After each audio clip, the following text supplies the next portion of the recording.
Stephen कोवी, अब purpose के बारे में कुछ आपको इम्पोर्टेंस के बारे में बताता हूँ। स्टीफन कोवी एक बड़ा अच्छा motivational speaker plus writer.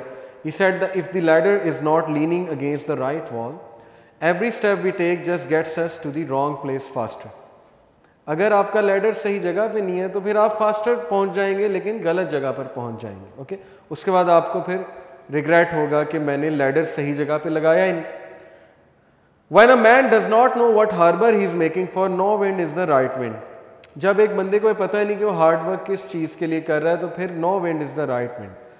आमिलातुन नासिबा तस्ला Naran हामिया। अल्लाह ताला कुरान में कहते हैं सूरह गाशिया में कि ये अमल कर कर के थक चुके होंगे, लेकिन when they will come to know कि it was for nothing, मतलब it was for dust। जैसे अल्लाह कहते हैं कुल हल नुनब्बिकुम बिल अखसरीना अमाला अल्लज़ीना ज़ल्ला सायुहुम फिल हयातिद दुनिया। सूरह कहफ, क्या हम तुम्हें बताएं ओ मोहम्मद कि इनमें सबसे ज़्यादा नुकसान में कौन है अपने डीड्स के हवाले से? वो जिसकी सारी की सारी कोशिश दुनिया के कामों में, सारी की सारी कोशिश। ओके, ये दुनिया की नेगेशन नहीं है। इस्लाम वाहिद मज़हब है जो दुनिया की नेगेशन नहीं करता। बाकी सब दुनिया की नेगेशन, दुनिया को अकर्स कहते हैं बाकी सब। इस्लाम ये नहीं कह रहा कि बस आ जाओ मस्जिद में बैठ जाओ और दैट्स इट, या पादरी बन जाओ या रैबाय बन जाओ, या जो है तुम बुद्धिस्ट बन जाओ, मॉन्क बन जाओ, माउंटेन्स में चले जाओ, दुनिया को गुड बाय कर दो। इस्लाम ने तो डिमांड ही नहीं की आपसे। प्रॉफिट के पास 3 सहाबा, एक ने कहा मैं सारी रात तहज्जुद पढ़ूंगा, सोऊंगा नहीं। एक ने कहा मैं डेली रोज़े रखूंगा, एक ने कहा मैं शादी नहीं करूँगा। प्रॉफिट का चेहरा गुस्से से लाल हो गया। उन्होंने कहा कि तुम सब में सबसे ज़्यादा मैं मुत्तकी हूँ, मैं ये नहीं करता, तुम कौन होते हैं करने वाले? कॉन्टेक्स्ट बता रहा हूँ हदीस। मैंने शादियाँ भी की, मैं रोज़े एक दिन छोड़कर एक दिन रखता हूँ, मैं रात को सोता भी हूँ। Who are you? दरवेशी दिखाने वाले तुम होते कौन हो? इस्लाम इज़ अबाउट द वर्ल्ड। इस्लाम वाहिद मज़हब है जो दुनिया के बारे में, अल्लाह ने दुनिया के बारे में बता दिया कि ये मैंने बनाई है, तो मेरे मुताबिक ज़िंदगी गुजारो, खुश रहोगे। जब क्रिएटर मैं हूँ, मैं बताऊँगा ना कैसे ज़िंदगी गुजारनी। अला यालमु मन खलका व हुवल लतीफ़ुल खबीर, सूरह मुल्क। कि क्या क्रिएटर को ही नहीं पता कि तुम्हें क्या बताना? क्या कैसी एब्सर्ड बातें कर रहे हो? इसीलिए मैं कहता हूँ सेकुलर मुस्लिम्स की डेफिनेशन ये है कि हु से कि God was intelligent enough to design maths and physics to create an awesome astonishing universe, but he is not smart enough to tell us how to spend life. Does that make sense? क्या ये sense make कर रही secular मुस्लिम कि हाँ वो बहुत smart है universe बनाने के लिए, तो उसके पास मैथ्स है, लेकिन हमारी ज़िंदगी कैसे गुजारनी इसके पास उसके पास कोई जो है वो एक फार्मूला नहीं है। So when a man does not know what harbour he is making for, no wind is the right wind. इस्लाम सोल स्पिरिट में और बॉडी में यूनियन कायम करता है। It's very important. ठीक है, ज़िंदगी गुजारने का मज़ा आता है जब आप इस्लाम के मुताबिक गुजारते हैं। Having a purpose is the difference between making a living and making a life. Beautiful. Most people are making a life, making a living, not making a life. Making a living से मुराद है कि बस खा ले P ले जी ले पैसे कमा लिए, that's it. But what about life? Life आपने कितनी इंजॉय की है? सेल्फ फुलफिलमेंट के साथ इंजॉय की है, एनरिचमेंट के साथ इंजॉय की, ये क्वेश्चन मार्क। Abraham Lincoln का एक कोट आपके साथ शेयर करता हूँ। He said, I can conceive how it might be possible for a man to look down upon the earth and be an atheist, but I cannot conceive how he could look up in the heavens and say there is no God. मतलब कहता है मुझे बात समझ नहीं लगती कि एक बंदा अर्थ की तरफ देखकर तो कह सकता है मैं एथियस्ट हूँ, लेकिन जब वो हेवंस की तरफ देखता है तो वो कैसे कह सकता है देयर इज़ नो गॉड। अल्लाह ताला ने क्या कहा सूरह मुल्क में, अल्लज़ी खलक़ सबअ समावातिन तिबाका मा तरा फ़ी ख़ल्क़ि रहमानि मिन तफ़ावुत फ़रजिअल बसरा हल तरा मिन फ़ुतूर सुम्मा मरजिअल बसरा कर्रतैनि यनक़लिब इलैकल बसरु ख़ासिअन व हुवा हसीब। के ऊपर देखो तुम्हारी गर्दन थक जाएगी, लेकिन तुम देख देख के जो है वो थकोगे नहीं। जहाज़ पे जब जाते हैं देखो क्लाउड्स को देखो, हेवंस को देखो, और फिर बताओ किसने बनाया? Who could have created this perfect world. तुम थक जाओगे, तुम्हारी साइड ह्यूमिलिएशन में वापस आ जाएगी। ये ट्रांसलेशन है इन वर्सेस की, लेकिन तुम्हें कोई फॉल्ट नज़र नहीं आएगा। तुम्हें कोई अल्लाह की क्रिएशन में तुम कोई कीड़े नहीं निकाल सकते कि ये क्या, ये कैसे बनाया।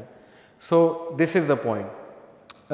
आइंस्टाइन ने कहा we are in the position of a little child entering a huge library filled with books in many different languages. The child knows someone must have written these books. It does not know how.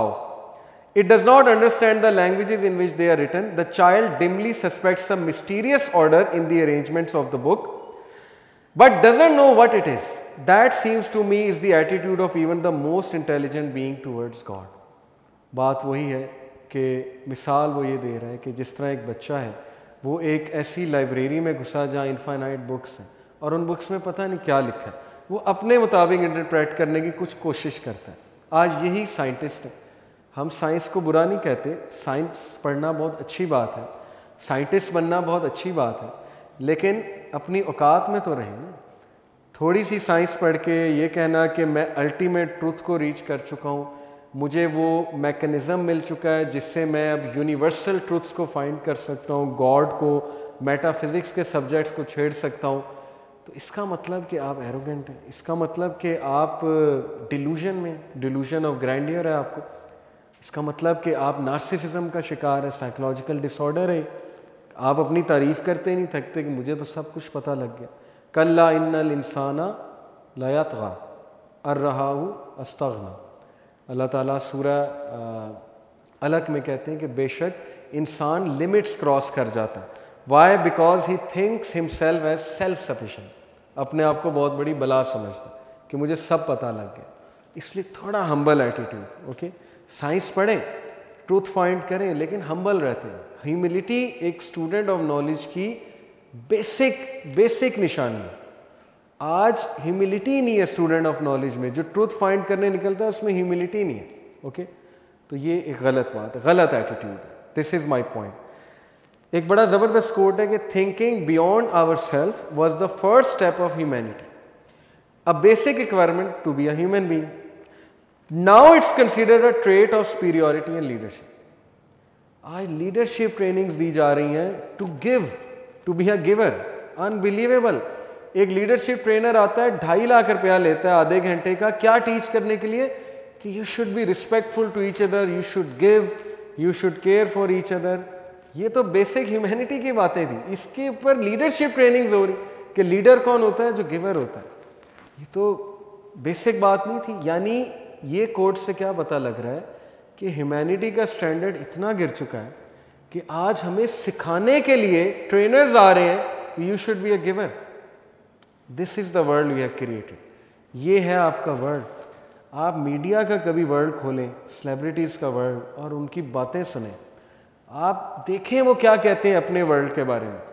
जो world उन्होंने capitalism का, cut throat competition का create किया, आप देखें वो कितने सुकून में आपके सामने बात वाजे हो जाएगी। So coming back to the discussion, purpose की इतनी अहमियत है लाइफ में मेरे नज़दीक कि अगर एक बंदे को अपना पर्पस क्लियर नहीं है तो फिर वो मीनिंगफुल लाइफ नहीं गुजार सकता, ओके। एग्जिस्टेंशियल क्राइसिस में रहेगा और उसके पर्पसेस ना छोटी छोटी चीज़ें बनते रहेंगे। एक बहुत बड़ा फुटबॉलर, रग्बी का, अमेरिकन फुटबॉल जो होता है, रग्बी का प्लेयर, अभी रिसेंटली मैंने एक आर्टिकल पढ़ा, उसकी एग्जांपल कोट की हुई थी साइकोलॉजिस्ट ने कि वो बहुत बड़ा ड्रग एडिक्ट बन गया राइट आफ्टर रिटायरमेंट। ड्रग्स में चला गया, अल्कोहल में चला गया, और उसको बड़ी निकालने की कोशिश की लेकिन वो नहीं निकला वहाँ से, क्योंकि उसके पास कोई मोटिवेशन नहीं थी निकलने की। समझ रहे हैं आप बात को? उसकी डिवोर्स हो गई थी, उसकी लाइफ दरहम बरहम, उसके पास मोटिवेशन ही कोई नहीं निकलने की।